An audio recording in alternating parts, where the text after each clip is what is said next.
Welcome to round 7 of Eat the Buckle, the horror movie battle royale podcast that puts two movies in a weekly head-to-head matchup where the loser will remain in the ring another week, and we will be forced to watch it repeatedly until we have one movie standing in an effort to determine the worst horror movie ever made.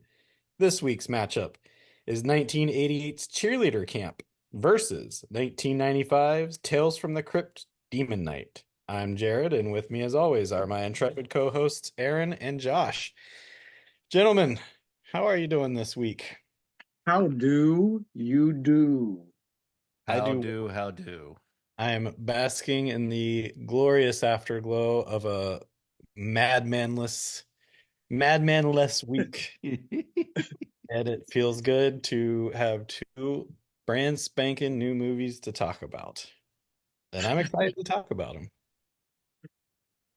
I went to Aaron's house last Sunday for a barbecue, and he was sitting out on the front porch in a chair, smoking a clove when I arrived. And I said, "How are you?" And his response was, "I wish I was watching Mad Men." Oh no, that's dark. Well, I had been up since about 5 in the morning Oh boy. doing barbecue, so that kind of tracks where my brain was at 5 o'clock that afternoon. Should we be worried about you? Do you need help? No. Like I said earlier in another episode, this is the first week that I made it without doing one of the two songs while I was doing chores around the house. So once we did that live podcast, it was like completely stricken from the memory bank. We exorcised it from your memory. It's gone Until it comes back for the sequel, baby. Yeah, we should make a sequel to it. No, I mean we'll visit it. We have to revisit it eventually if we ever get to the cup. That too, but we should make a sequel to it. Resurrect it. Get right on it. I think the public wants it. They demand it. We'll probably get sued by Blum Studios. Yeah, well, we'll see. It's all wrapped up in them now. I'll write a letter to Jason Blum. How old is Paul Eilers now? He's got to be almost 80. Yeah. I don't know that he can do Jumping Madman anymore. Have you guys seen the screenshots for this new Blum movie? This Wolfman or whatever it's called. No. Wait. It's the Universal Wolfman, right? Yeah. I sent it to. Yeah, it's rough. God. Wait, it's a Blumhouse movie, but it's Universal? They're doing like a Hollywood Horror Nights feature on, which it hasn't even come out yet. It doesn't even come out till next year, but there's already this year they're doing the Hollywood Horror Nights, whatever it's called, with the feature of this thing. And all I've seen is the screenshot that Aaron provided. It looks worse than Madman. the prosthetics, the whatever they're using. It's a cross between the aliens from Mars Attacks, the Martians from Mars Attacks, and a ball sack. Oh no. Yeah, you're gonna have to. I implore everyone out there listening to check this out because Blum is just bad. I remember hearing about that, and I think I just completely deleted it from my short-term memory banks because I never went and looked it up or anything. Yeah, it's rough. It'll make you laugh, that's for sure. I could always use a good laugh in these dark times. What? Next time, just Google it up. Are you in Aaron's mindset of you wish you were watching Mad Men? Are you worried about both of you? No, I was actually very excited to be moving on and talking about two new movies this week. Yeah, no, we should say we had to watch one of them on YouTube. Someone, I don't know. Oh, that will be brought up multiple times. Oh boy, in the review. Yeah, but no, I don't know. It's wintry out. Today was the first day that was like cold, and it felt good. And I've started decorating my house for Halloween. I know it's early, but boy, does it feel good. Well, it was a nice, brisk, like 80 some degrees here and humid. Uh, But when I did, it was kind of nice. I watched Demon Knight just a couple hours ago, and as I pressed play, the lightning and the thunder came rolling in from outside, just as it's uh, like storming at the beginning of the movie. I was like, "This is nice." chef's kiss. Beautiful. Yeah, Yeah. I love it. Yeah, I mean, we used to watch Demon Knight all the time. yeah. That was like a sleepover staple. The Oh Oh amount yeah, of yeah. go ahead and introduce the movies we're doing. yeah, well, in the intro, so yeah, so I guess we'll get into it. The amount of money we spent renting Demon Knight every weekend for $2.12 for Insane. Well, every Oh my eventually, I God. think we were going to far more to get 6 movies for 97 cents. I and was just gonna say that 212 at L&M, as soon as uh you said 212, I smelled the carbon paper in my brain.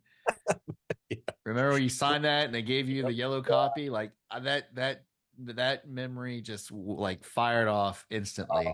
man, I would like our parent, mine and Josh's parents had like a big like 2 gallon ice cream bucket full of change that they would have. And I would just dig through that looking for like quarters, dimes, whatever I could to come up with $2.12 exactly so I could go rent some shitty horror movie probably or a Super Nintendo game. Yep. We usually Man, got one of each when Dad was nice enough to give us the money himself. here's $5. Give me 48 cents back or whatever. Um, man, those were the days. I miss video movie rental stores. They gotta come back. Yeah, We need a reset. Anyway, let's get into it. Yeah? Shall we? Yeah. absolutely. I for the first time in 6 weeks. Woo! I don't know how this works. Yeah, Again, what do we do here? I feel Uh, like I'm going to base everything on Madman for the next yeah, I six need months. that's the thing. I need to clear it from my head and not be like, well, at least it was better than because A, that Wait, might we're not talking about Madman anymore? I'm we gonna have to could. rip a whole page out of my notebook. Also, I want to apologize. I've had like something going on with my lungs for the last 2 weeks, and it's hard for me to like hit the mute button in time to not cough, which I know was a problem last week. I apologize, but I probably will be coughing, and I'll try to hide it as much as I can. That's okay. Anyway, I will also be coughing, but it's just because I'm a smoker. you filthy fucking smoker, chugging them butts.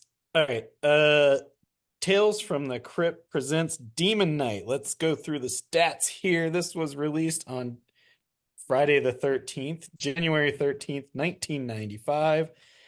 Written by Ethan Reif, Cyrus Voris, and Mark Bishop, directed by Ernest Dickerson, starring the great Billy Zane, the great William Sadler, Brenda Backey, CCH Pounder, the legendary Dick Miller, Thomas Hayden Church, and some unknown named Jada Pinkett. Yeah, it's a real shame that she's not known for anything else Yeah, but she Demon was Knight. she was good in it. She should get more. I Uh, wonder what happened to her. I I wonder where she went. don't know.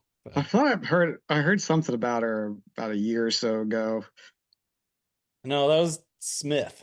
I think her name was Jada Smith. Oh, you're right. You're right. I You're could right. see the confusion there. That monster. This had a budget of 12 million. Do you think it ate the buckle at the box office? 12 million. Uh, I think it no, made 12 million back. yeah, I think it covered easily. It made 21.2 million. Yes, it's a hit. It's a hit, For baby. us, for us, that is a blockbuster. Yeah, for the drugs we've dealt with. I shouldn't say we've watched some good stuff. Well, I think Event Horizon. Well, no, didn't Planet Terror did pretty Planet well. Terror and House of the Devil definitely ate shit at the this was another one, Josh, that our older brother Scott took us to when Yeah. this came Yeah. out when I was 12. I remember very clearly. Yeah, I love it. All right, so the rundown of this is that Billy Zane plays kind of mid-level, high-level demon that's trying to track down. It's kind of convoluted. This one's hard to. I've seen this so many times, Remember, even stick with the watching this. elevator pitch. Yeah, the Yeah, elevator elevator pitch. A is that demon knight is on the run from a demon, and a showdown happens in a hotel on the outskirts of a town. yeah. Well, I want to Yeah, I talk don't about. even where at are they in New They're Mexico? in. I wanted to actually. I want to do this while we're here. It's a town called Wormwood, New Mexico. Yep. Okay. Do you think that's a real town? I want to Google it while we're on this. I doubt it. The one of the opening, well, not the opening shot, but one of the first shots of the movie is him going to the halfway home cafe. I thought that was pretty funny. Doesn't seem to be a town called Wormwood. No. Or, Wormwood is one of the signs of the apocalypse. yeah, I figured that, but yeah. So, and I will get into it, but like, I really watched it this time to be like, what is the actual like lore of this movie? And I still don't understand any of it. It's Well, crazy. I mean, two of the guys that wrote it went on to do a lot of Kung Fu Panda movies. So you would think it'd be a pretty Oh, tight 90 is with that no right? confusion whatsoever. That's an Well, you odd, can look it up. Yeah. that's a wild career. Oh, I think that's even one of the jokes. The through line jokes in the movie is, I don't make up the rules. And I think that was just kind of a stab at, like, you know what, this whole thing's pretty silly, but that's exactly what they were out to do in the first place. So Oh they yeah. just Yeah. kind of ran and had fun with it. Well, it starts off as like a Tales from it is a Tales from the Crypt intro, which I mean, when we were kids, my God, Tales from the Crypt was everything. Oh, Yeah, oh that man. that music kicked on Oh and I man. was like, yeah. Which on the beginning, do you think, when it goes through the gates up to the Crypt Keeper's house and it shows that tree with the tire swing, do you think the Crypt Keeper uses the tire swing? Who else was it? It I has would, to be, I would right? love Yeah. to see that. I want to see that CGI. There has to be a piece of merchandise out there that has the Crypt Keeper and the tire swing at least illustrated for a t-shirt. I mean, that is a $32 t-shirt, no problem on T Republic. All right, future fans listening, if you're out there, we need that Well, they're out there. illustration drawn up and sent to us, please. You'll get Yeah. credit on any merchandise that it gets attached to. What kind of pun would he make for the tire swing? Oh man. I'm The surprised. terror swing. The terror Terror. swing. Yeah, there you go.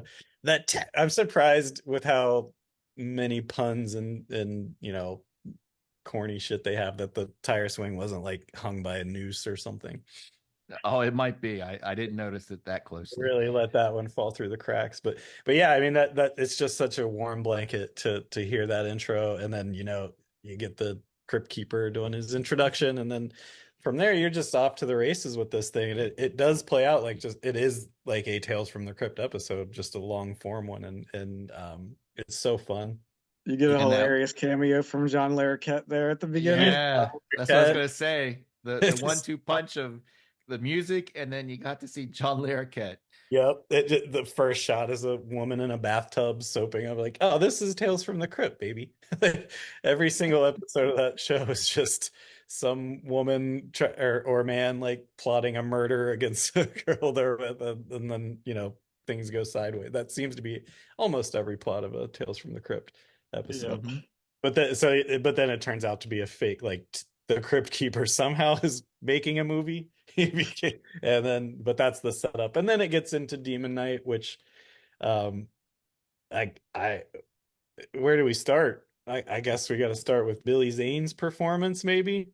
I mean, Dude, there's no notes. This is the perfect way to start a movie once it if you grew up in the 90s and 80s because it kicks in with Filter doing Hey Man, Nice Shot. Filter. Yeah. They've got sweet ass old cars from the 70s that sound hilarious. You've got Billy Zane and Bill Sadler just Billy looking like the Battle of the haggard Bulls. road warriors.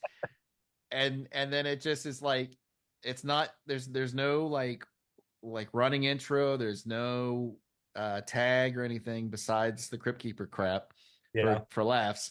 It is just watch this because it's gonna before the credits even roll. It's like you're gonna enjoy your next 90 minutes, and here we go. Yep.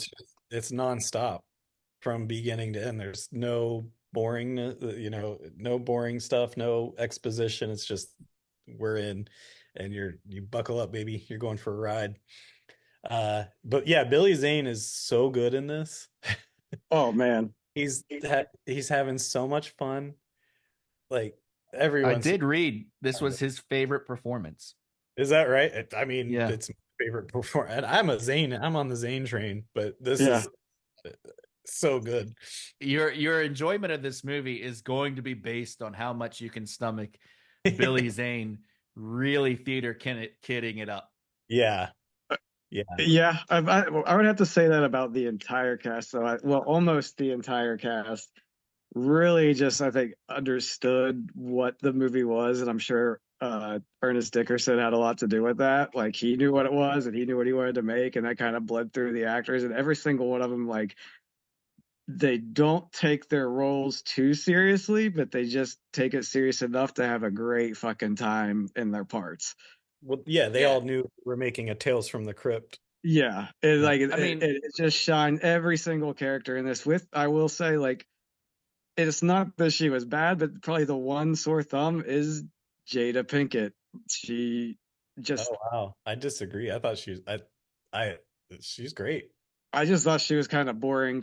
Maybe that was the point, but I thought she was kind of boring compared to the rest of the characters and the actors in the movie. Well, yeah, I mean, she's going to end up being the protagonist. That's why I think they kind of dialed it down for her. I mean, at most, did what? She was having a rough time cleaning the oven and had a cat. Yeah, yeah. And had a murky background. So Right. yeah. But I feel like even like the little punchlines they give her, the little zingers, like they just don't hit as well as some of the other characters do. I don't know. Or maybe it's, I was looking at it through the lens of the stink that's on Jada Smith now, but you know. yeah, Well, also um, she was a relative newcomer at that time in a that's movie true. with, like, Bill Sadler, Billy Zane, Dick Miller, uh, Thomas Hayden Church. Yeah, Dickerson used her a lot on stuff. I'm not hating on her. Like, she did fine, but I think she was definitely as when you look at that cast in this movie, she was definitely probably the low point of the cast. She just wasn't at a 10. Everyone was on 10. She was Oh, maybe everyone was on 11. Yeah.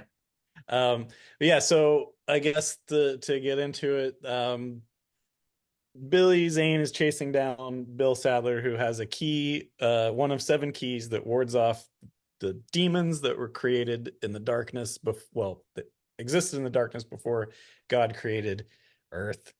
And they've gotten all 6 of them. The 7th one is in Billy Sadler's hands. Zane chases Sadler to a secluded hotel in Wormwood, New Mexico, where we meet a cast of miscreants and Don't say vagrants. Don't say vagrants. People at the end of their rope. Yeah, but this okay. So let's talk about this. What the fuck hotel is this? Where people are just like hanging out like it's Cheers.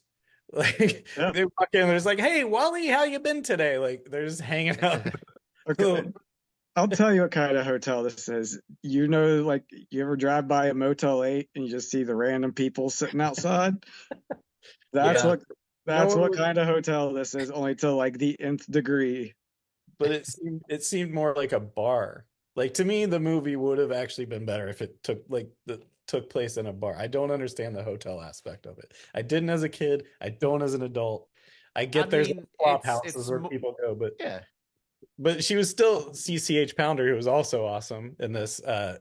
Like still runs it as a hotel. She's like checking him in, getting his name, and Yeah. get his room key. It's an extended stay hotel Yeah.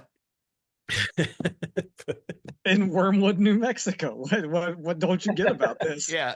Again, it gets back into the just enjoy the ride. It's a scummy old hotel / place for you to die in eventually. Yeah. Plus, I think setting it in something like that versus a bar is you have like all these different people's rooms. There's a lot of different areas for the chaos to happen and isolation to happen. Yeah. It's just like I don't. To like me, it seemed like a Wally's perfect. bunker. Yeah. That's okay. We'll get there. But okay, so the key is filled with the blood of Christ, which they can use to seal doors, which keeps the demons out. If the demons break the seal, they explode. Or like touching the key hurts them and causes them to back off their attacks or whatever. Yeah. And so basically, it turns into Billy Zane creates an army of demons who are outside while the survivors are inside, and they're trying to survive the night because like it doesn't really make it clear if the demons can't exist in the daytime or whatever. But Bill Sadler just keeps saying like we just got to make it through the day or through the night. Just got to make it through the night. So that's basically your point of the movie is Zane trying to get into the hotel to get the key back. And you learn through flashbacks and exposition that the key is handed down through demon knights of like millennia. You know, they've existed for thousands of years, and Sadler's trying to find the next demon knight to bequeath this key to keep the darkness away. So that's the plot of the movie. These demons come and they're fucking cool looking. It's all practical effects. The gore is amazing. What was your guys' favorite kill in this movie? Oh man, there's so many good ones.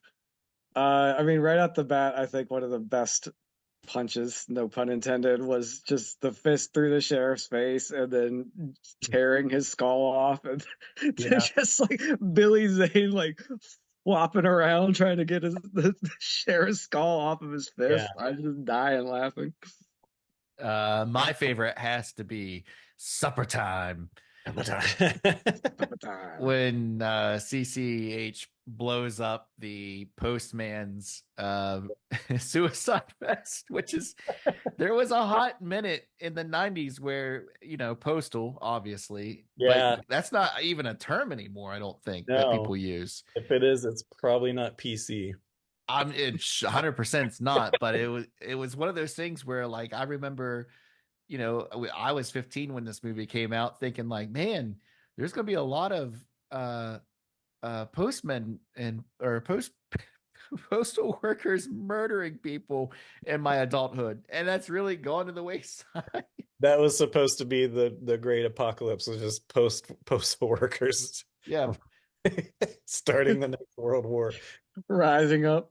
Uh, yeah, Josh, that was that scene where in the beginning where they Billy Zane is with these cops because there was a big car wreck and he's like, I just need my key from this man and then I'll be on my way. And you're kind of at the beginning, if you're watching it for the first time, you don't really know who's good, who's bad. Is Billy Sadler the bad guy? Because they kind of make it out that he is, and Billy Zane's trying to get his stolen property back. And then the movie just turns when Billy Zane just turns around and puts his fist through the cop's face.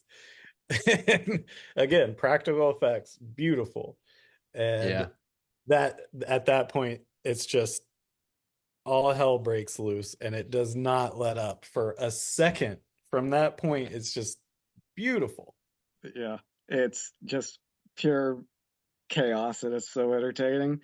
And I Yeah. thought, then I guess I made a note, and I guess now's a good part to talk about it, is I found it interesting that watching this, and if you'd seen the previous for this movie before going to see it, you obviously knew that it was going to be about demons and everything. But up to this point in the movie, it was just like this weird, like road chase, like there's somebody on the run, somebody else is Yeah. after him and gets the cops involved.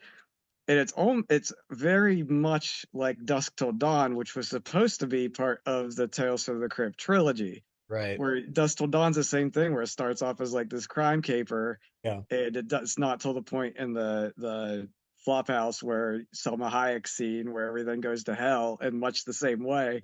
But Yeah. I thought that was kind of cool watching this time. I finally kind of drew that parallel, and I was like, wow, these really kind of start Yeah. off in a very similar manner. But I just found that parallel interesting. That it was such a cool way to completely switch gears in the movie, which was already kind of nonstop, and then that that fist through the skull just ratcheted up everything.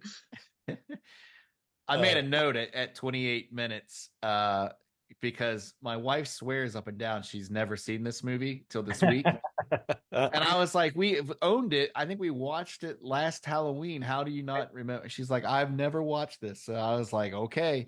But I made a note because at 28 minutes in the movie, which again, if you've never seen it, we've spoiled enough. You just go watch it and then come back to this. But she looks at me and she goes, boy, they're really going for it in this, aren't they? Yeah. And I was like, yeah, I mean, all the budget is on the screen. Yeah, they didn't waste a dime. Dickerson, man, Hollywood did him dirty. That for a man to create, I mean, he was Spike Lee's cinematographer for a long time. But yeah, was this his first time trying to strike it out as a director on his own? I should have done more research. Shame on me. I know he did Juice.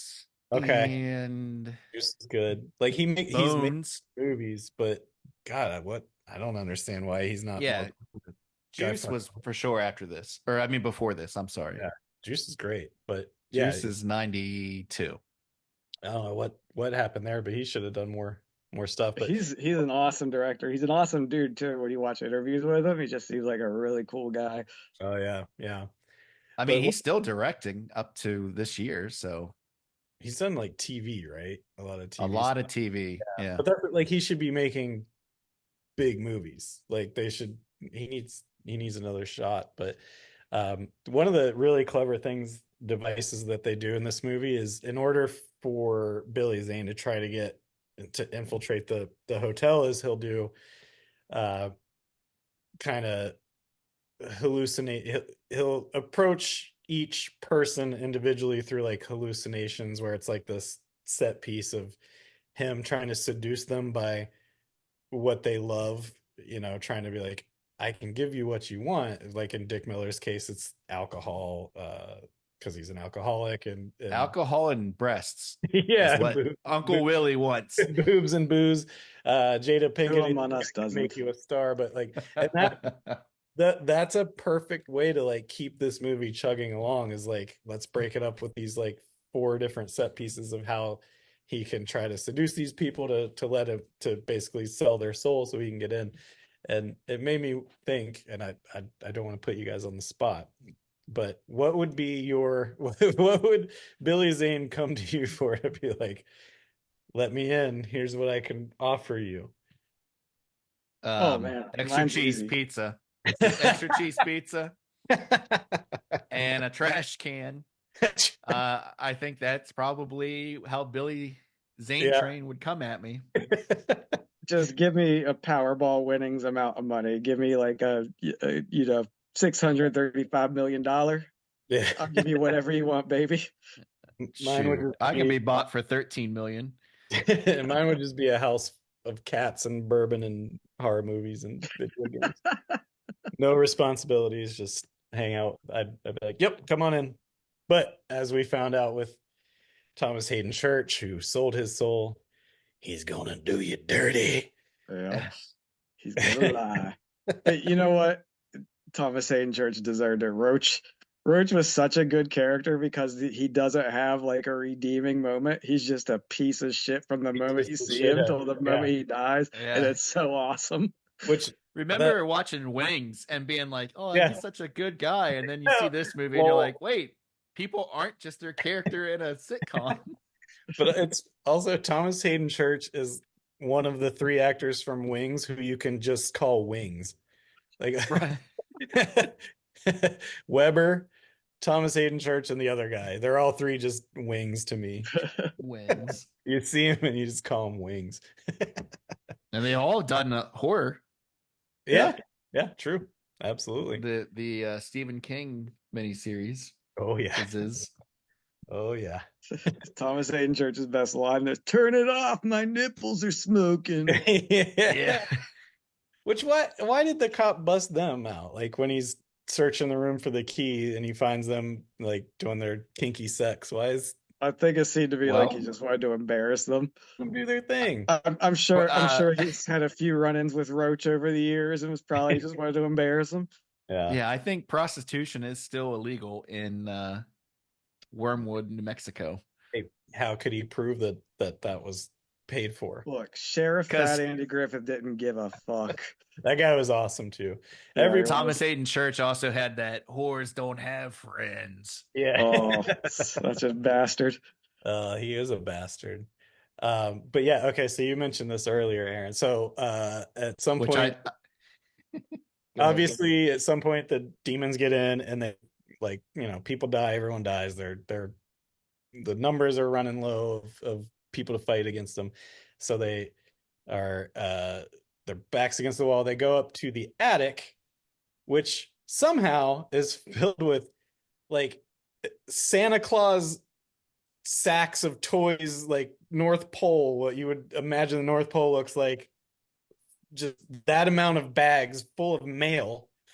Yeah, because he was going through everyone's As mail. one of the characters. But how the fuck did he get it in there?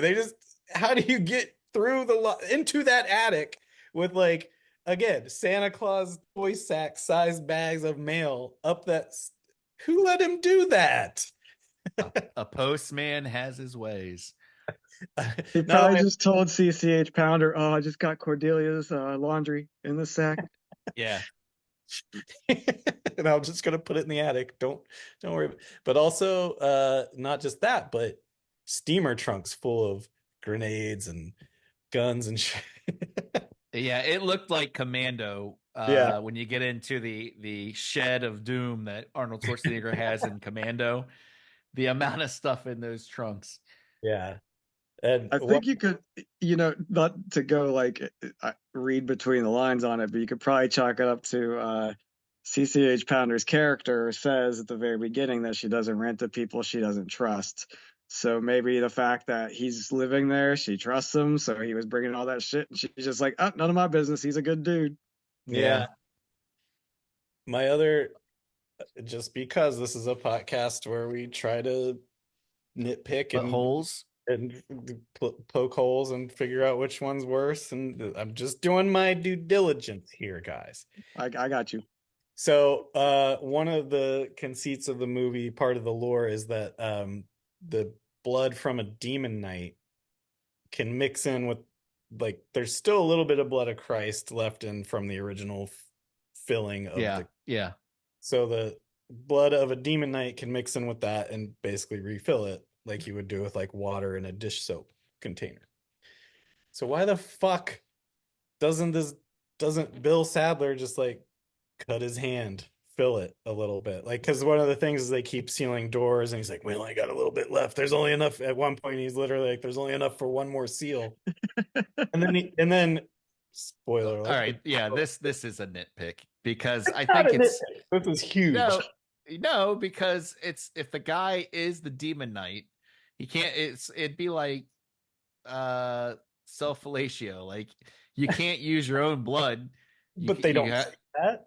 Oh, You could. I mean, they don't explain it, but you could explain that away from like maybe he has to pass the key on to the next person. The stars have to be tattooed on the next person's hands, and then at that point, his blood becomes the blood that's used. Yeah, there could be that's like real a self-evident because they start using him like a water cooler instantly. Yeah, that's the thing. Like, spoiler alert, Bill Sadler dies horrifically. His huge cavity in his chest. And Jada Pinkett, I think is her name. Jada Pinkett. Yes. Yeah. Jada Jerry Pinkett. Lynn. Jerry Lynn. Geraldine. Geraldine, like he said, just puts it under like a kid at the Kool-Aid T-ball. Yeah, she's pumping it up like she's getting stuff for a snow cone. But all it would take is one line of dialogue of her being like, "Why don't you just fill it with your blood?" And him being like, "I can't. It doesn't work that way." That's it. I was having Even as too a much of kid, a good I time. did not like that. Even as a kid, I did not like that. I never thought of that. But you know what else I never thought of? And actually, Cece watched this movie with me, and she brought it up, and this would have been so much cooler. So in the final showdown scene with Jada, with Geraldine and Billy Zane's demon character, when she has the blood in her mouth and he pulls her in close and she spits it in his face, why didn't they just have her kiss him and then spit the blood directly into his mouth? How much cooler would that have been? That's And a then you great just see idea. him melt from the inside out. Yeah. That's a good idea. I imagine they were probably like, we need to see it to Yeah, show that the was dummy probably Yeah. what actually happened. That would And be, but that's a great idea. Not actually and why practical. wasn't she aiming for the eyes? Because that was the one thing they did set as Yeah, a ground rule is you had to shoot smash demons. the eyes. no, Yeah. because he says in the when he has her in the bathtub already, Oh, he was right. like He the does. eyes are for that low level demons. Yeah, Oh, And that's then, right. she and then that's stabbed one of the him. scenes where he's like, yeah, she stabs him in the eye. He starts Oh, that's laughing. right. He's like, I guess you didn't have a chance to know all the rules. That Right. only works for the low level demons. I don't make this shit up. And he just like picks her up out of the bathtub or whatever. Yeah. Yeah, I forgot because he had his Bono glasses on that Yeah. everybody wanted to have in the mid 90s. uh, I have a question to ask. sure. Billy Zane in movies that we loved in the 90s, like this and Posse. And I guess you can throw Titanic into that, but not for the purpose of this podcast. Bigger asshole in Posse or bigger asshole in Demon Knight? Oh man. If I remember correctly, he's like a racist piece of shit in Posse, right? Yeah. Oh, yeah. Yeah. Yeah, Uh, he's gunning for senator in yeah. Posse. And I mean, in this movie, he's literally a demon. But I think he's He he does seem to really actually be into Jada Pinkett sexually, so at least he's not a racist. So I'm gonna go with Posse. okay. yeah. Yeah, Uh I think it's pretty understood. It's going to be Posse. Posse definitely, because even though he's a complete asshole in this and he's a demon, he was still like just having way too much fun to hate. Yeah, he's very lovable. Very lovable. I want to hang out with The this. the one thing that I could poke holes in this movie for, and no one brought it up yet, was the overuse of the panther sound effect. Oh yeah. I They watched overused it a lot. I watched it with Erica and she laughed every time that happened. There was that that's bad. How many if you go back and count how many times they just use the same kind of like gag of like how many bodies does Willem Sadler take throughout the movie? They just get thrown at him and knock him to the ground. How many Yeah, times does Jada Pinkett get like slapped into a wall? Yeah. Like they go a back to lot. well over and over and over again, but I guess like it's a fault of mine for not doing that for the purpose of this podcast. But I just had too much fun with this movie to critique it and point out shit like that because it's such a good movie. Yeah. Josh, do you remember, I think, and this, I mean, we got to move on, but do you remember when we saw it in the theater and something happened with the projection? There's the part where Billy Zane like is trying to get Jada Pinkett to like wipe off the seal of blood with a sponge, and his like opens his mouth and the tongue rolls out into a Yeah, sponge.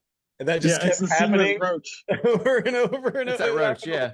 It happened like It six happened times. 3 times. It kept cutting back to him, and he'd take like the sponge would flop out of his mouth, and the Roach would grab it, and start mopping up the blood, and say the same thing like twice. Like you're Yeah. not so bad.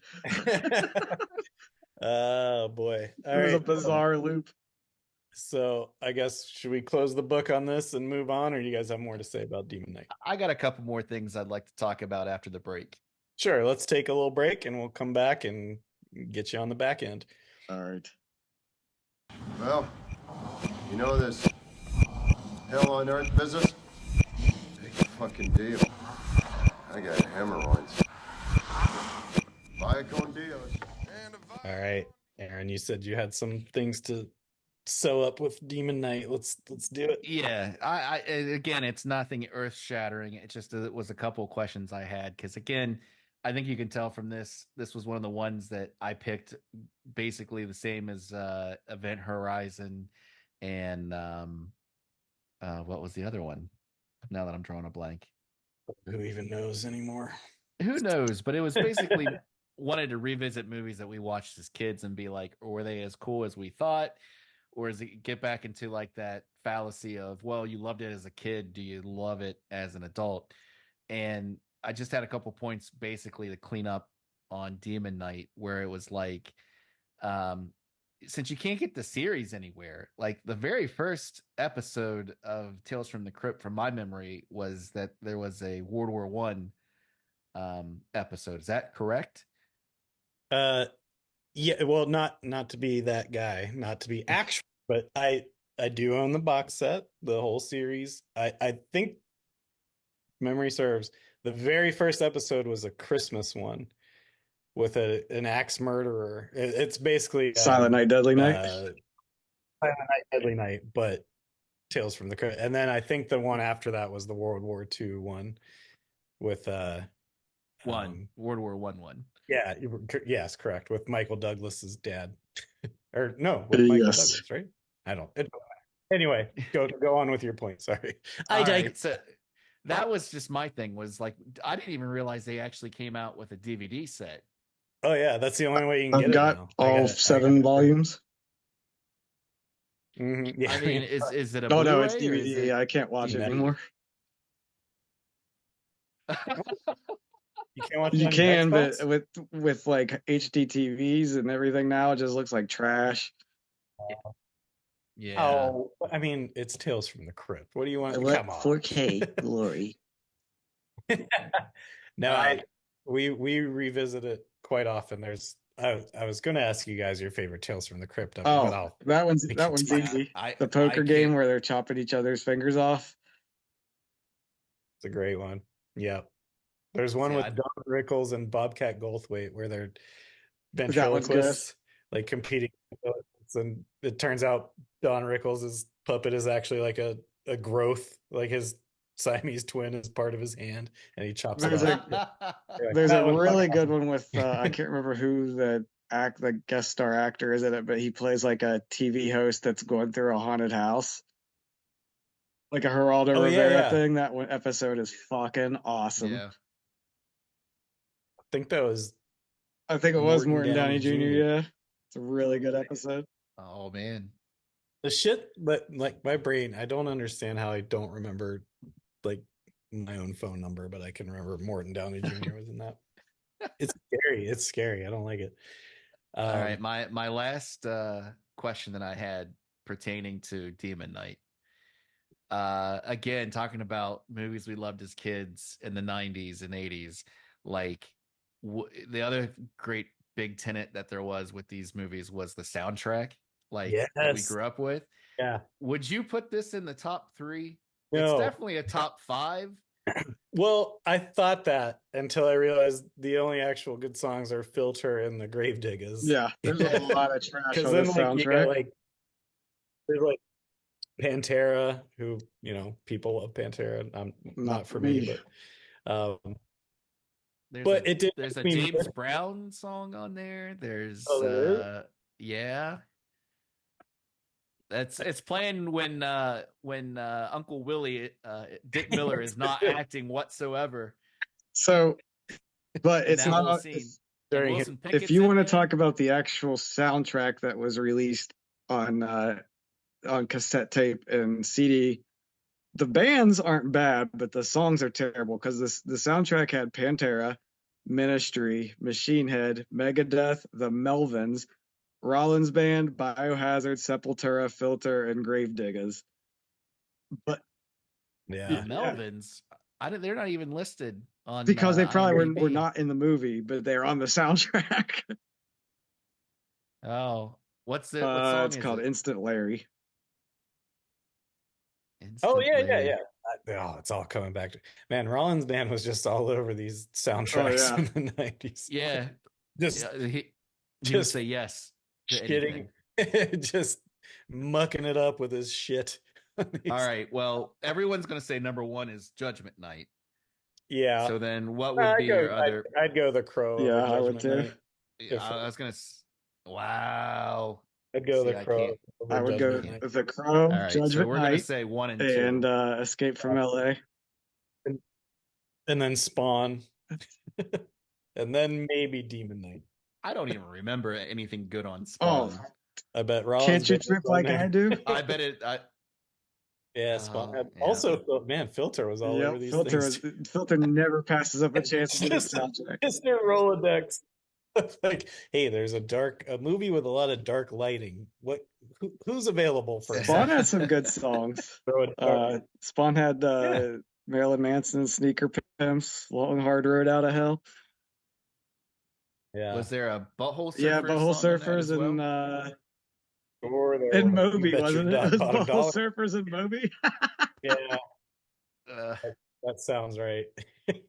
that Butthole Surfers song on the Romeo and Juliet soundtrack Yeah, is it is. money. Oh, The that's song on good Spawn is too. money. It's that shook my clothes into the river, never lost a friend.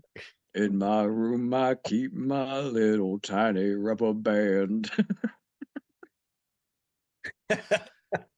That's 2 episodes in a row. Big Z has serenaded us. We need to That's keep Yeah. that's that your stick. keep that train on the track for next I week. could go on la la Right. la la la la la. No, stop. Well, that was it for me. And Jared buried the lead on the podcast this week because this is porno Oh, that's week right. on Porno. Eat the Buckle. We got boobs. We got Because both of these movies feature adult porn actors. Besides Demon Knight, our second film, Cheerleader Camp. Cheerleader Camp. Wait, who was the adult actress in Demon Knight? I know the one gal in Cheerleader Camp went on to do. I'm going to imagine Well, the host of ladies and Uncle Cordelia? Willie's fantasy. No. CH Yes. A little actor, you may have heard of her, Chasey Lane. Was in Demon? Oh, she Is- was. Yeah, is- she. Once you get down to the party babes, Yeah, you've got Chasey Lane, TC Bender, Rita Beebe, Tracy Bingham. we got CCH Pounder and TC Bender in Wow. the same movie. Bender and Pounder. Yep. Wow. Okay, I see what you're doing. And then once you get into Cheerleader Camp, actual stars like Terry Weigel and I think Rebecca Ferrati maybe did a little. I think she just did softcore Skinamax stuff. Well, I wouldn't know because I don't watch Well, that let's- garbage. I would beg to differ growing up at sleepovers at your all's house where we watched this shit. I will Growing take your up. word for it on the pornography. So we'll get into the next movie, but before we do that, do you guys want to play a game? Always. Sure. Okay. Now, guys, I'm going to tell you right now, this one is hard. It's going to be difficult, but you can do it. So this game I'm calling Satanic Panic, spelled S-A-Y, Tanic Panic, because just like in the 80s when those rapscallions would listen to their records backwards to hear messages from the devil, I'm going to play you a soundbite that I recorded from some movies that we've watched. I'm going to play the reverse soundbite, and you're going to get what the quote is. Satanic Panic, baby. I'm going to give you 8 sound bites. You're each going to take turns. Okay. Aaron, if you guess wrong, Josh will get to guess. If neither of you guess right, you don't get a point. We can do this either the easy way or the hard way. The hard way, I will not tell you what movie it's from. The easy way, I will tell you what movie it's from. How do you want to do it? Okay. I need to look at a list of movies that Let's just go hard way, I'll baby. give you. Okay, if we're doing the hard way, you get 3 lifelines where you can ask what movie is this from. How long does this game want to go on? 3 Okay. lifelines. It's not going to go long. Don't worry. Okay. Don't worry. All right. You so go right ahead. I'm flipping a coin. Josh, go ahead and guess heads or tails. Tails. It's heads, so head goes It's first. rigged. Okay. All right. So hopefully you can hear this. I'm going to play the reverse soundbite first. Do you want to use, and then you have to tell me first if you want to use their lifeline. All right. I'm going first, and Yeah. I just say what movie it's from. No, you'll have to say the quote, but you don't have to say it directly, just part of it, or that's when he says this. You'll get it. Hold on. Okay. Ready? Sure.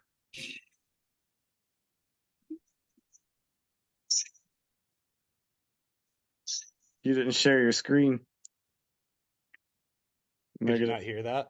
No, you got to share screen. Oh, fuck. We're professionals. Hold on. Share. Okay. Here we go. Sharing screen. Yeah. All right, ready? Uh-huh. Here we go. I promise not to look at the screen.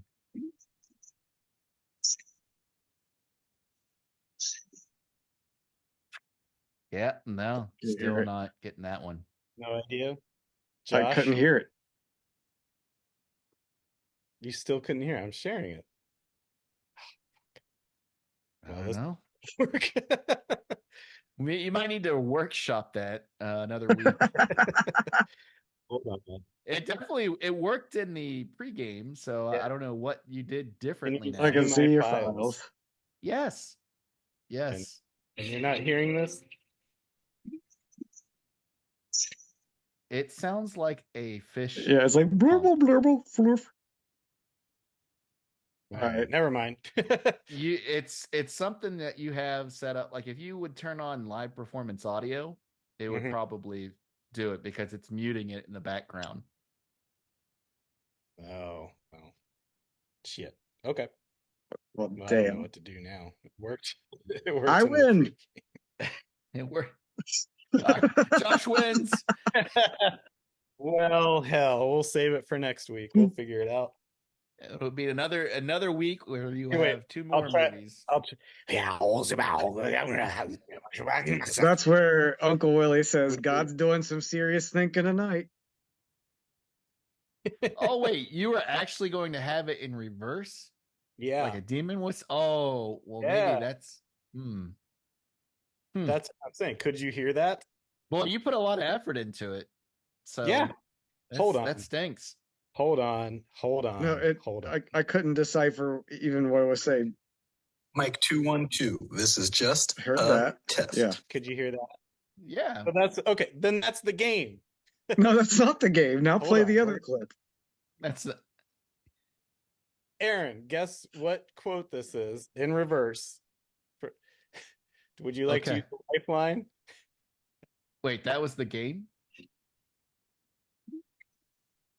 It sounds like You can't hear it because it's because the program is cutting it out because it's in reverse, so it doesn't sound like it sounds someone like talking. just sounds like you're blowing raspberries into somebody's belly. You are falling down at the feet of AI right now. Can you hear this?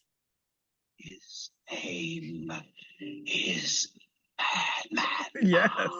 And I'm having flashbacks. Well, thanks for throwing that out on a week that we weren't supposed to mess with it. Just had to have a callback. Well, all right, we'll have to figure out that game because I think it'll be fun. Anyway, that was Satanic Panic, folks. Let's talk about fucking. Oh, that makes sense now. Thank you. Yeah, that's I get it. I said just like the kids played their records backwards. Sure. All right, what is this movie called? Booby Beach. Let's fucking talk about this thing. I'm out of sorts. I don't give a shit anymore. Someone in Cheerleader Camp. I'm done. Go ahead, Biggsy. Take it. All right. please. I'm done. Well, what Cheerleader Camp's elevator pitch? A group of cheerleaders and their male friends show up at a camp to compete in a competition, and then the bodies start to pile up as there's a killer at the camp offing. I don't know what the fuck was this movie. Let's just get into it. This That's this just- movie was rough stuff. Yeah. Okay, let's hear your takes. No. I have a feeling you're about to spew some venom. I wanna hear it. fucking loved this movie. Uh-oh. I Wow. absolutely loved this movie. Oh my god. Before I don't know that I can be your friend. Listen, no, Before- hear me out. Okay, let me Hold on. walk that back a little bit. love might be a strong word, but when you Whatever you're about to Enjoyed say, let me just say this real quick. enjoyed your time. Before you sign on, me and Aaron were trying to figure out how to do the audio for the game that just got fucked up. And we were talking before you got on. I was like, I cannot wait to hear how much Josh hates this movie.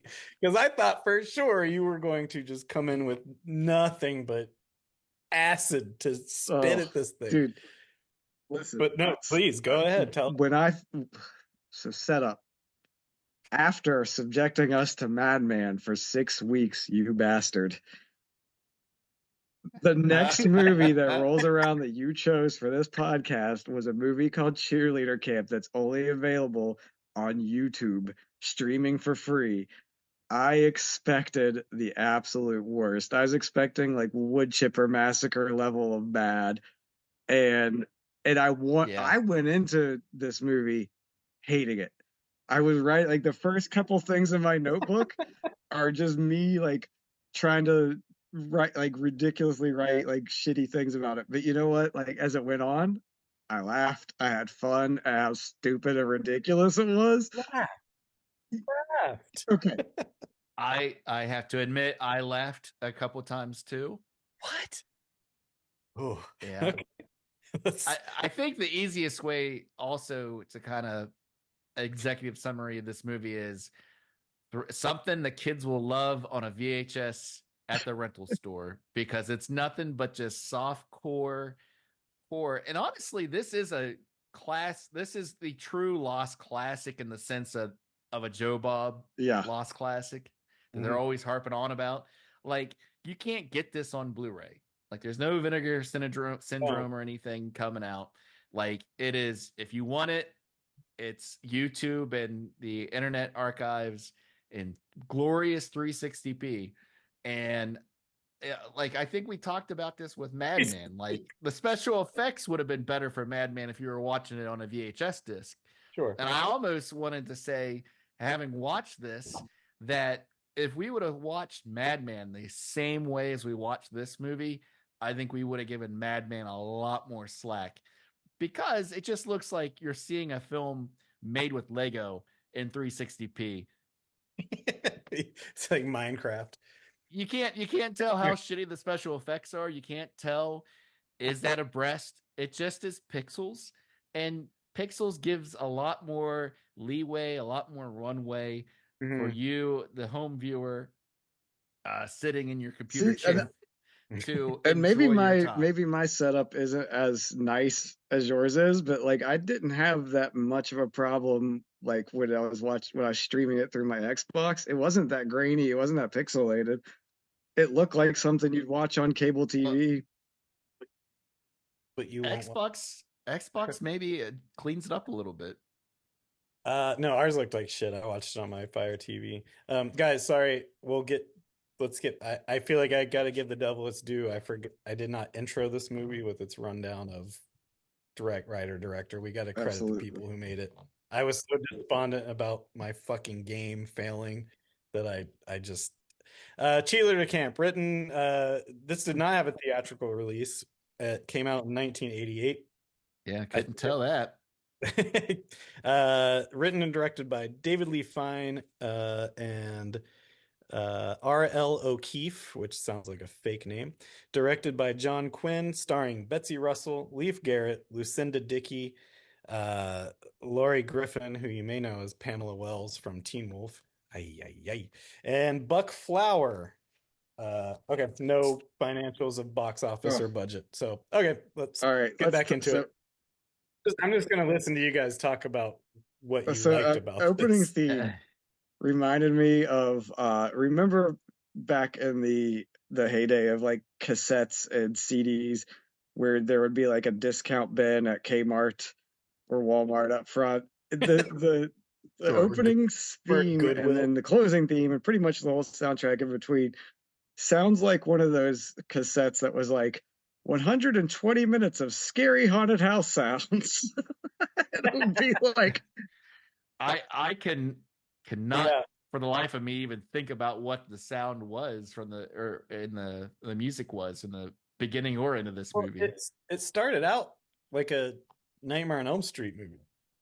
Which my point of the the main the main character Allison has like night terrors or nightmares or whatever, and which feature prominently in the movie for some reason. It doesn't really have any effect on the movie or the plot or anything. But to me, this movie, if AI had existed in 1988, it would have been like someone just prompted, give me a movie that's one part Porky's, one part Nightmare on Elm Street, and one part Friday the 13th, and just smother it in Oh shit. no. And that's what this is. I mean, I do remember a lot of Casio Oh keyboard yeah, sounds. dude. When So they're is that what driving we're in the talking about? van, Because the I mean, music that's playing when they're in the oh my van God. sounds like an 8-bit platformer. Like Rygar's just chugging along. It's Yeah. They're just and listening they're just to like someone jamming to it. playing Wrecking Crew.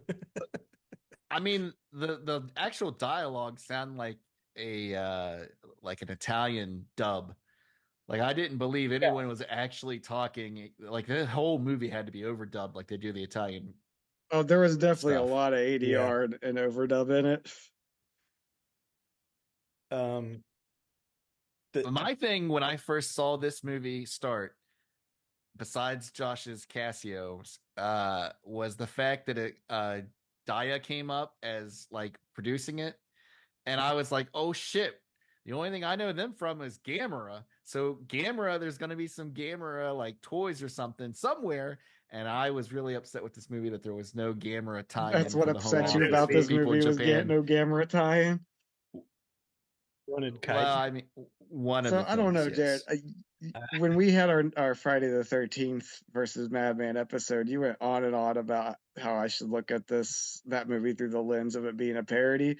And I kind of felt the same thing as Yes. this movie went on. I'm like, this is clearly just them trying to make a funny, spoofy, dumb, low budget parody. Yeah. I thought this was funnier than Friday the 13th. Uh, No, Fucking it's absurd. let's That talk is- about the creepy old men in this Well, movie. hold on. We get like three get- You different mean- Dippies in this you mean movie. Buck? Yeah, Yeah. the Dippy family is like, this is the Dippy family reunion. Too bad he was RIP'd 7 years prior, but well, hold on. I get that it was supposed to be a comedy. That's why I said it was one part Porky's. It was No, fucking it was terrible. not. It was Not really funny. funny. Okay. I was upset with again, more camp cook slander. But I had to know why. We are in the mid '80s now, or almost the end of the '80s, and we're still. I Cooks. love the cook of this. He had the best scene because the cook throws his pots and pans into his car and then drives away. When they're like, "Don't everyone freak out!" But there's a murderer loose, and the guy throws all that stuff in the back. That's hilarious. Of a sedan or whatever he's driving, and like that to me was just like a Mad or Cracked magazine like panel. That was so that got a hilarious. big laugh out of me.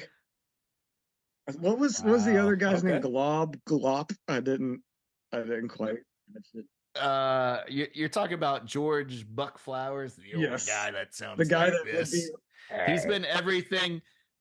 He was in Mothers Know Best back in the 70s, which he was in a lot of dirty movies. And his name in that movie, it reads better than what it sounds like out loud, was Boris Clitoris.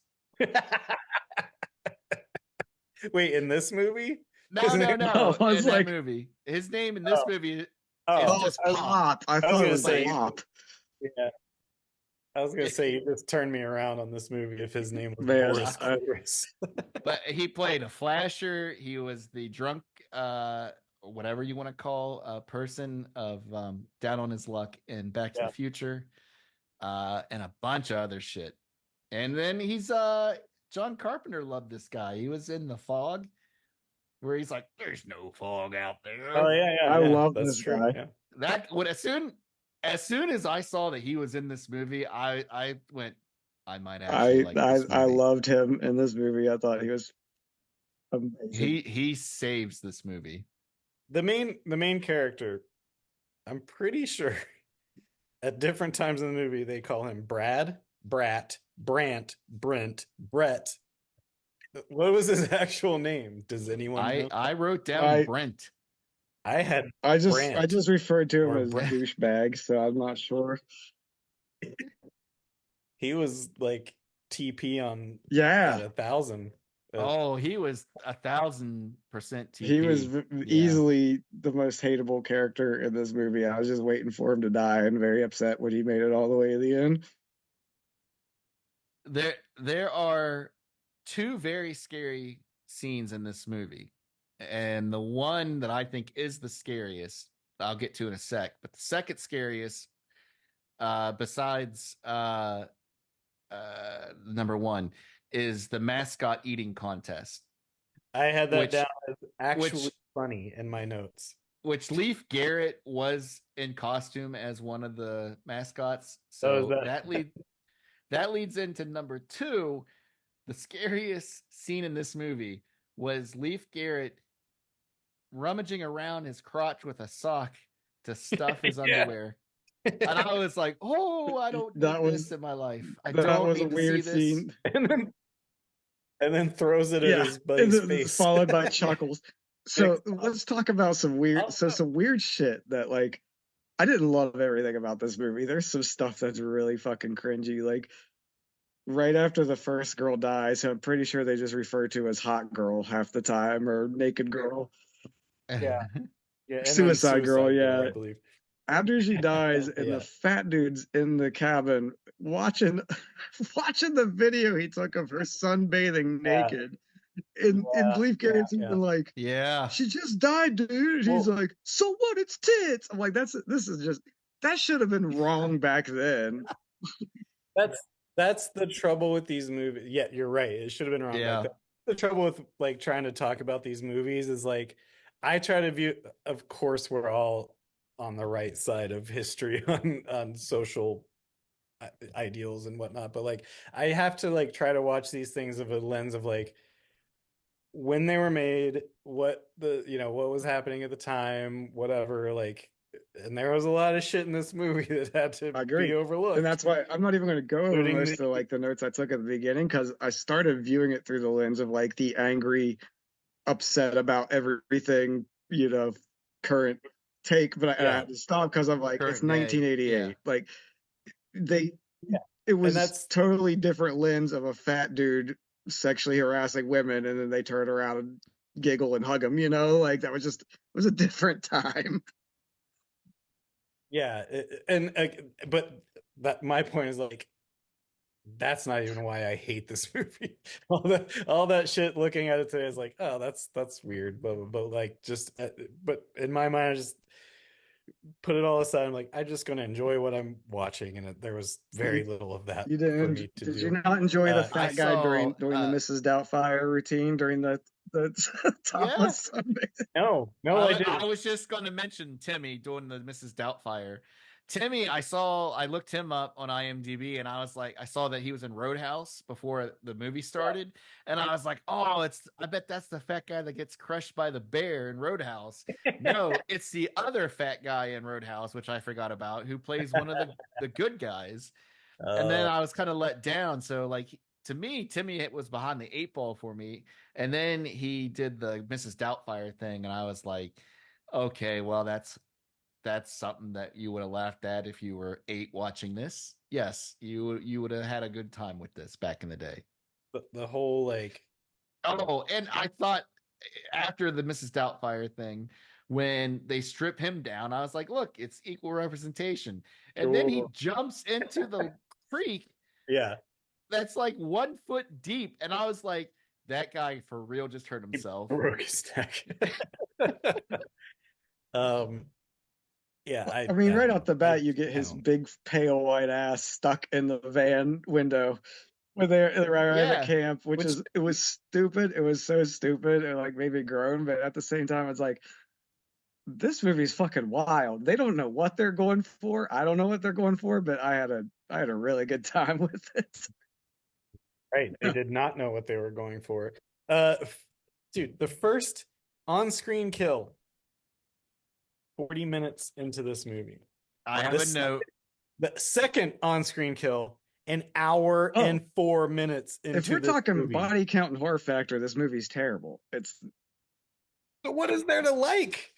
You just thought it was a good comedy? We got to see the death of hip hop. Hip hop died in 1988.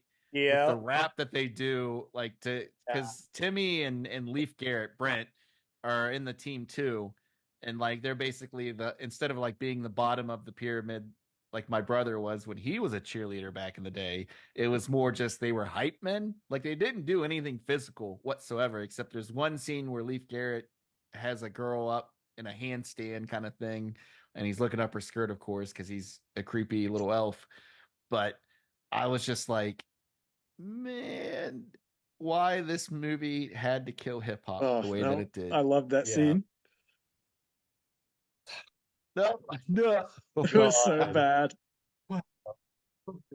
And we talk about these movies enough that obviously, again, if you're listening to this, we spoil the shit out of this stuff.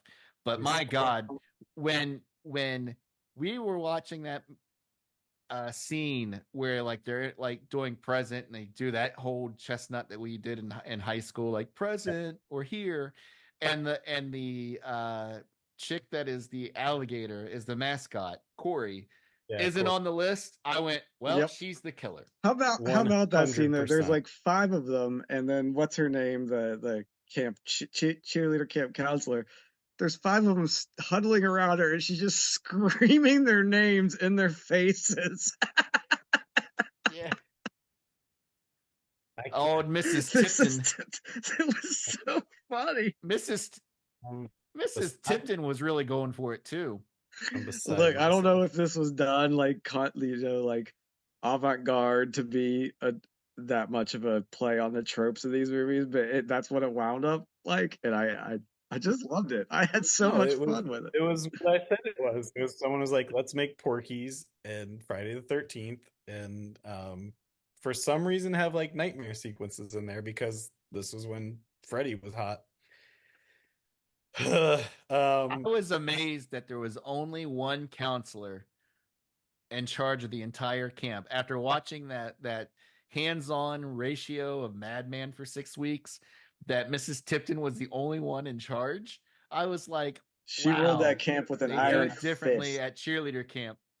Well, there was the gardener who. Let me say this about the gardener who talked like this. You're talking about what Pop. was his name? Pop. Yeah. Pop. Okay. So when he's, I think, first introduced, there's a scene where a bunch of college age girls are laying on a rock, all for some reason propped up in the same position, like propped up on their elbows. And they were doing a prop off. For some reason, a few of them decided to take their tops off for 20 seconds and put them back on. In the distance, there's the chief of police lecherously looking at him through binoculars. Pop jumps up behind him like a fucking creep in a Scooby-Doo episode, and then like scolds him for looking at these girls. And at that point, you're like, oh, maybe this guy's the voice of reason in the camp. Cut to 20 minutes later in the movie where I wrote this down. He's watching them do a routine, and he says, makes your pee harder than a 10-gallon jug filled with I love that line.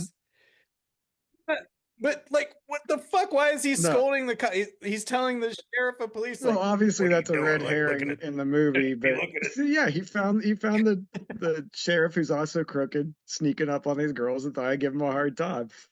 To which he says, "Line of duty, my ass, more like a line of dirty." Yeah. So you think he disappears? He's magic. He does. Pop he's a ninja. Can we talk about the sheriff too? One of my favorite scenes was the scene where Dee Dee takes the sheriff into her office so they can talk about the murder, and then they just wind up doing this weird like cheerleader quarterback sex campaign.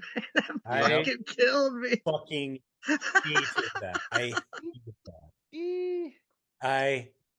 hated that. If that would have been in a Friday the 13th movie, you'd be talking about how hilarious it was. No, that is not true at all. You'd be singing its laurels. All right, absolutely not. Let's take another break.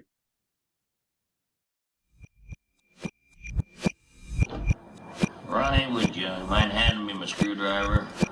A little hard to concentrate on my work with the place full of this gaggle of gumbeaters. All right. Yeah, no, that I disagree with all of that. If I'm humble enough to say that if that garbage scene of the football quarterback, whatever sex scene that was in any movie, I Friday thought it the was 13th, whatever it would be. No, I watched that. I was like, this is like fucking Mama's Family shit. We knew enough but you people. love Mama's Family. Oh yeah, that's true. In a way that like you love to hate it, but that is not this. We knew enough people growing up that peaked in high school that would probably do that in their sex life. Yep. I'm looking at one of them. So can I say that I think that so is it Allison was the main girl's name?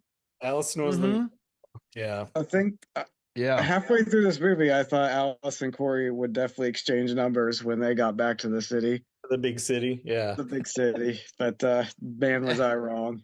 So I guess we should frame the overall. You gave a good summation of the movie, but like overall, the main girl Allison is she has nightmares.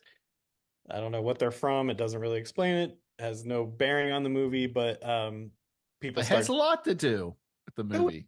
doesn't have. Okay. Hold on. Because you think she's the killer. And because she's insecure and she thinks she's hallucinating, and that's how Corey sets her up at the end because she's fragile. Corey tells her. So the scene where she's like, "Stop taking your pills." Yes, stop taking your antipsychotics that keep you level and grounded. She says, and I quoted it, "Stop taking your medical pills." Yes. So 3 people in this home until Act 3, and I'll give you this: Act 3, once it gets going at 1 hour 15 minutes into the movie, it does get pretty exciting and enjoyable. Up to that, so a couple people die in this camp. They're trying to figure out who. Of course, it makes you think maybe it's the girls having these Nightmare on Elm Street hallucinations. The mascot, who gets shamed for being a mascot, is roommates with this girl and takes her pills from her. So you're like, oh, she must be psychotic and killing these people. Doesn't really do a good job of all this. Leif Garrett. Leif Garrett. I knew the Which name. Again, you know Corey is the killer. You just know Corey's the killer. Yeah. All this is all red herrings. Very shitty, very clumsily done. Leif Garrett, like, I knew his name. I knew he was like a child star, but I don't think I've seen him in anything. And boy, I did not think he looked like Gene Ween. His receding hairline in this movie as a college student is upsetting. Yeah, he has like a whole isthmus on his head. He reminds me of the guy from Wet Hot American Summer, the weird kid that's like has the rooster at one point using it as like a gun. Yeah. The robot kid. Yeah. His hair was like Egon, the Ghostbusters cartoon Egon hair. He did. I hated his hair so much. But like that's the thing. I always thought Leif Garrett was like a river phoenix. Like I always in my mind it was like a sex symbol of the 80s, like a river phoenix. And then I see this, like, what the fuck? Sure was. You saw that sock stuffed in his briefs. As a in the 70s challenged man myself, I'm not shaming that. I mean, he looked like shit, but he was also 20 when this was made, probably. But no, he was he was almost 30. His peak was the late 70s. I was gonna say he looked rough. Yeah, sure did. Look at him today. It's rougher. It is rough stuff for poor I Leif. assumed he was dead. Did his face just keep growing? Yeah. Unlike what's the fat guy's name in this? Timmy, Travis, Timmy, McKenna, Timmy looked like little face from Dick Tracy. He's just got this giant melon in his face. Is just like his actual facial features were just like right here. I did look him up because I expected him to be dead in 2024. He is still alive. Wow. Oh, wow. Thanks to modern medicine and good genes. thanks to medical pills. Medical bills. All right. Anybody else have anything to say about this Well, movie? I want to. I can give as good as I get. The characters. Some of them were charming enough. If they were topless, Jared Beans. No, I did not say that.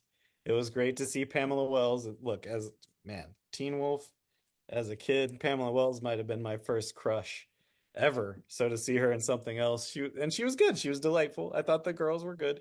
The kills, when they happened, few and far between, 40 minutes between, were good. They looked great. So the whole conceit of the movie is that for some reason this Corey girl, who's the mascot, is the murderer and Yes. frames other people. Which doesn't do a good job of framing the framing, if you will. It just all kind of comes out at the end, like, why was she motivated? What the fuck? What does she care? She wants to be the best because I guess I don't know. It's really She dumb. wanted to be popular. Yeah. Head of her. She was. This movie may have been why Not a Surf made that terrible song. Kind of bad. That song rules, and we'll have another episode just dedicated to why that song rules. So, at the end, she orchestrates this elaborate thing where she gets Allison to shoot Brett, whatever his name is, and frames her for it. And the cops show up and they take her away in a stretcher and then just leave Corey behind. They're like, okay, well, this massacre scene is cleared out now. She just runs off. Yeah, and they just like take her word for it. Like, she doesn't run off. Cheering as the ambulance pulls away. She doesn't run off. She runs off to change into her cheerleading costume, which is not hers. One of the girls who's died, and then cheers the EMT and first responders as they drive away. But it does show her legitimately run off into the shadows, and then she reappears in the cheerleaders to get ready. I am absolutely gobsmacked right now. All right, so here's my closing thoughts on this movie. Okay, yeah. So let's give our summation. Wait. I'm sorry. Can I ask one question? You can ask as many questions as you like. Ask a question. What did Corey scream when she told basically Allison that Brett was around the corner? Like, they come around the corner and she goes, and then Allison just willy-nilly shoots Leif Garrett. I thought she said kill him or kill her. The best that I can make out is like, it's the killer.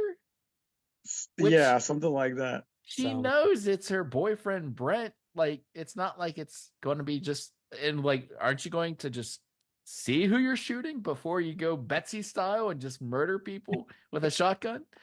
Betsy. Well, plus she already knew she was going to shoot him anyway. That's the whole reason that they were there.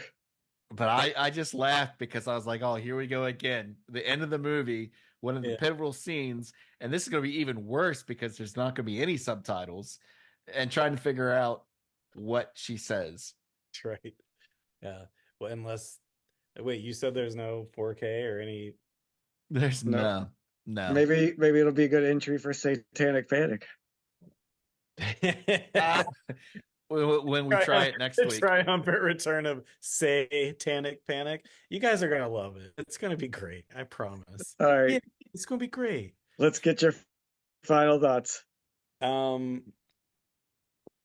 I guess we'll start with me because I seem to be the most apparent of my thoughts.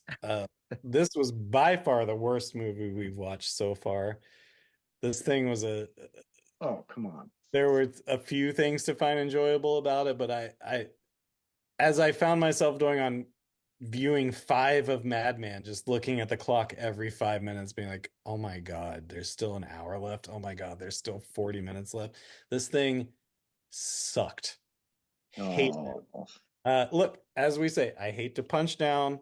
Good on them for making a movie better than anything I'll ever do in my life. Did it entertain me? No, but I spent some time with it. come on, it's Demon Knight. Demon Knight wins.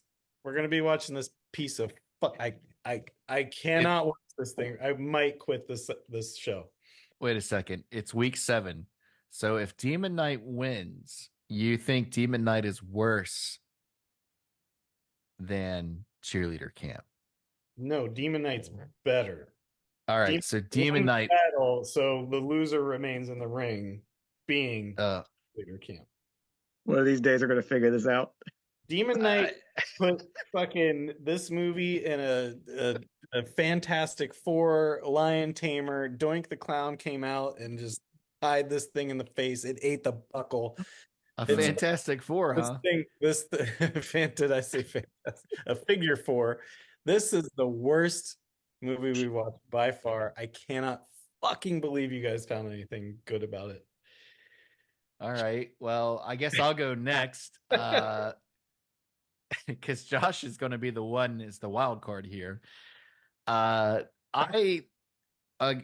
I know I picked Demon Knight out of the first wave of movies just because, like I said, I wanted to go back and see whether or not they held up. It holds up. Long story short, Demon Knight wins in my book, and Cheerleader Camp, I do not remember ever seeing growing up. But if we had, it would have been right in there with the regular shit that we were watching on HBO at 3 a.m, like Slime Bowl-orama and everything else. So I guess it's going to be, for me, get used to watching things in 360p in the smallest window possible to get the most detail out of it. Oh. I will say this sorry, Josh, before you get into yours. I do remember going back to L&M video at the beginning. This was one of the cover, the video cover, of the boxes. I do remember seeing this box cover as a kid in the horror section, and for some reason we never rented it. It was I don't know how we danced around a movie called Cheerleader Camp. I don't know either. It was too on the nose. And again, that winking skeleton. How does the winking skeleton work? Because the cheerleader skeleton has full skin up through, of course, the breasts. And then once you get to the face, it's a skeleton face, but somehow has enough skin to wink at you with mascara on the cover. Yeah. And eyelashes teased out. It's a great cover. And I don't know how we passed up the opportunity to see breasts and death. And anyway, sorry, and Leif Garrett. And Leif Garrett. Go ahead, Bigsy. Give us your. All right, I guess I'll close this out. So I don't know. I was not expecting to enjoy Cheerleader Camp, and maybe that's why I enjoyed it so much, is because I did find it to be funny, to be wild. It was just an insane movie. Every time I thought it was going in a direction, it went in another direction. Even though the whole time you know from the very beginning who the killer is. Like, I didn't expect when the sheriff shows up to discover the body, he's just going to wind up going into Dee Dee's office and having sex with her. It just kept taking these crazy turns. And it was obvious they had an idea of what they were doing, but they really had no idea what they were doing when they made this movie, and it kind of made it entertaining and fun to watch for me. That being said, I think that this movie is along the same lines as the classics of Chopping Mall and what's the one we just watched with Joe Bob? Madman? No, not Madman's terrible. Madman's terrible. Slumber Party Massacre and all these other beloved movies where it's just off the fucking rails and bad and it makes no sense and there is no true plot or reason why anything happens, but you just get scene after scene after scene of great shitty dialogue that's rememberable and character performances that are off the wall and bad, but so bad they're good. I love this movie, but I don't love it as much as I love Demon Knight. Demon Knight wins, and I can't wait to watch this again. Baffled. Baffled. I would have bet my life savings, my house, my wife, my cat, that you would have come in here and been like, I hated that fat guy. I literally want to physically kill him. I hated that fat guy. I hated him. I can't believe you. Okay, hey, good thing we get to watch it again, and we're gonna get to play Satanic Panic next week. Next week, sure. Not this week. Speaking of next week, our movie for next week, gentlemen, buckle in. It's going to be John Carpenter's Body Bags versus Cheerleader Crap. This is next week is going to be a prolific week in this podcast because those two head to head. As much as Josh and I like the movie, that's going to be one to tune into and see where we decide which is worse. It's going to be a slobber knocker. They're going to knock each other's heads into the park. It's going to be a scrub battle royal. Because I had never seen Body Bags until last year, or actually earlier this year, and didn't have a great time with it. I love John Carpenter. I've seen probably most of what he's done. This is a blind spot for me. I don't think I've ever seen Body Bags. If I have, I don't remember it at all. It seems like something that he was in to help pay for alimony from Adrienne Barbeau. We'll save it. We'll save it. But yeah. I watched it a couple years ago I watched it during the pandemic on during my Halloween movie marathon. It was streaming, and I was like, "What the hell? I'll give it a go." I've never seen it, and it's a movie. It is a movie. He's in it, right? Yeah. He's the Crypt keeper.